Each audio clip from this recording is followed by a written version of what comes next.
Hey there, welcome back to the channel. So tonight we have a 330 drift car here, E46 chassis. I have to do a performance tune to it, repair the exhaust, and look into a misfire condition and some other things. Let's check this thing out. And as you can see, it actually is a pretty well put together drift car. We have a gutted interior, some floor plates, energy seats. We have a nice hydro, chase base hydro. We have an IRP self-centering chassis mount shifter, quick release steering wheel, and yeah, just overall pretty simple interior. We also have polycarbonate windows with the backing still, or the protective layer still on them. That's why they're white. They literally just put these in, so this car has not even been track tested or anything yet. It's just, they just put it together and brought it here for a tune and stuff. M54 B30 with an intake, nothing more, nothing less. Catless headers. Looks like to be solid engine mounts, aluminum. Engine and transmission, as far as I know. Stock MS43 ECU, or DME, rather. We have an upgraded pulley kit. I think they're Turner Motorsport. Yeah. Turner Motorsport pulley kit. Alternator, water pump. Maybe an additional idler or something, or power steering pulley, maybe. Then we have some, what they call those, lock adapter plates for more tow while you're drifting. And what I think is pretty cool is the owner of this car mounted the sway bar links to the control arm with brackets that he made versus traditionally going to the struts. That's how E46s typically are. But yeah, he went to the control arm. That's pretty cool. Pretty slick thinking there. The over fenders are Autosport plastics. They are a plastic material versus the traditional fiberglass. I like these a lot. They're actually a very good value. The last I checked, I think they were like $350 for all 4 pieces, shipped flat rate to the US for $70. So for a set of 4 over fenders, it's pretty good value. I personally might get the fronts for my car because I kind of want to go wider in the back than this car. I believe you get a plus 30 or maybe plus 40 width back here with the Autosports plastics. The fronts, I believe, are a plus 50, so they look pretty sweet. I'm not the biggest fan of these vents. Some people like them. I mean they're different. They're cool. I would personally try to either rid of those or I'd put some kind of a filler in there. I'm not sure what I would do if I got them. Style 42 wheels from a E39.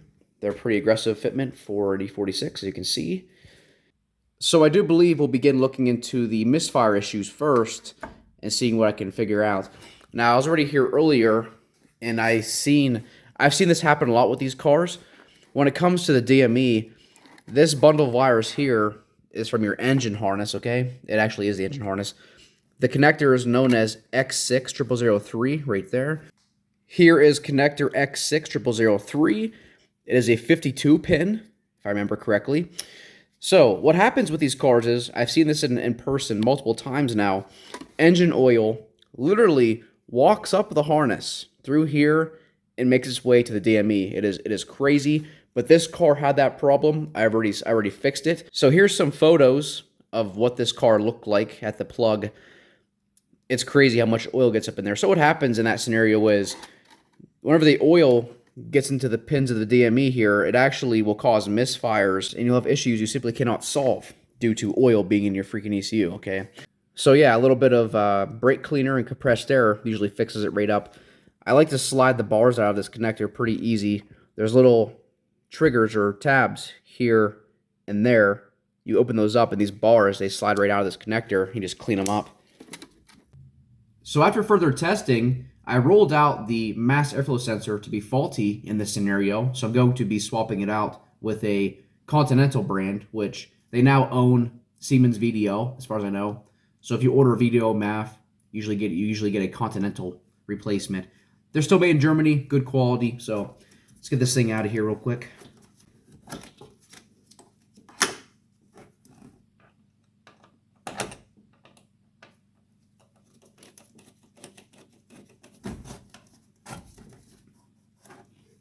Here is the replacement. Once again, it is a Continental, or could also be known as VDO.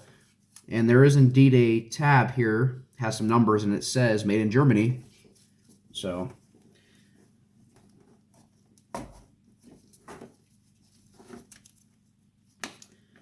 Fun fact, the 330 E46 and the 325 Suliv both share the largest MAF diameter of the non-M3 cars, roughly a 3.5-inch OD on these MAFs when it comes to M54 B30 cars and the M56 B25 cars.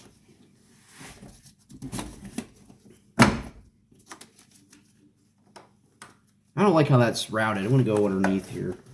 This is how it should be.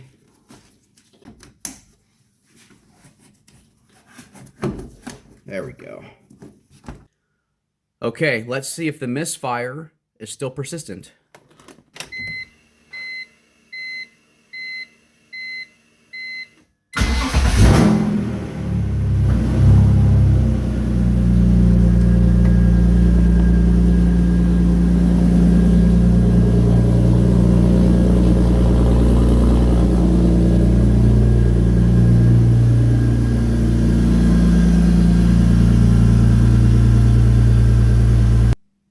Well, I do believe that the misfire has been solved. Now we can tune the car.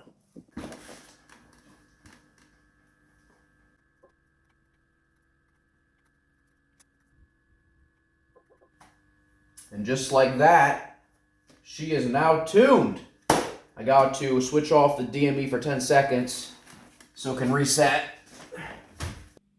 Okay, so now that the DME is flashed with a nice spicy tune, let's work on the exhaust. I have to get it sealed up as it is leaking profusely following previous work.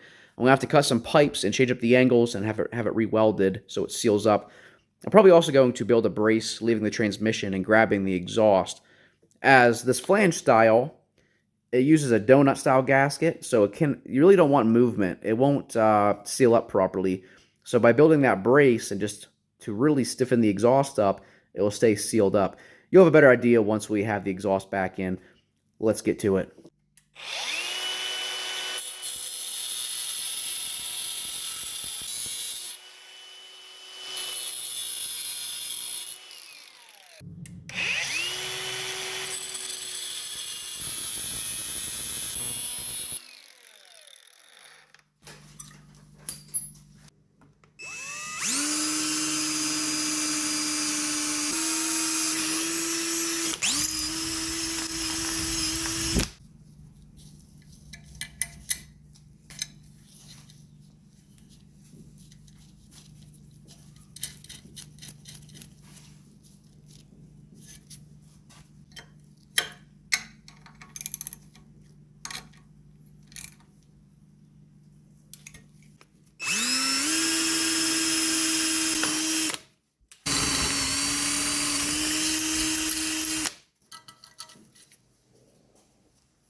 And here is the exhaust mounted to the car, starting with the bracket, using factory locations for mounting here and here. It's aluminum. I notched it out for the transmission. Then it converts to steel here. Then it gets welded right to the exhaust. Now you can either unfasten it here or unfasten it here during a future exhaust removal. So yeah, we also added this little thing here for further stability because we had to split these apart because the fitment of those aftermarket headers, the downpipes kind of suck, so we had to split it apart. We put that for stability. Also had to remove some material off of the transmission bracket, not too much, just a little bit, to get us space so there's no contact or rattling. You can also see the space between the body and the bracket. There's space there. So, yeah. As you can see, this pipe here has been kind of ovaled. I flattened it. Now, that does not hurt flow because the overall inner diameter did not change, just the shape of it did. So, had to do that to accomplish space between the bell housing. You can see it in there is tight. Between the bell housing and that pipe. I also had to remove some material off of the bell housing, just a little bit. Not much is removed. to avoid heat soaking, because it was literally touching right against the transmission. So between ovaling this pipe here and removing some material, we will also avoid heat soaking and contact through heat expansion. So we gave it some room, some expansion room, plenty. So yeah, that turned out pretty good, I think, for his drift car exhaust. It is now time to start up this car and see what it sounds like.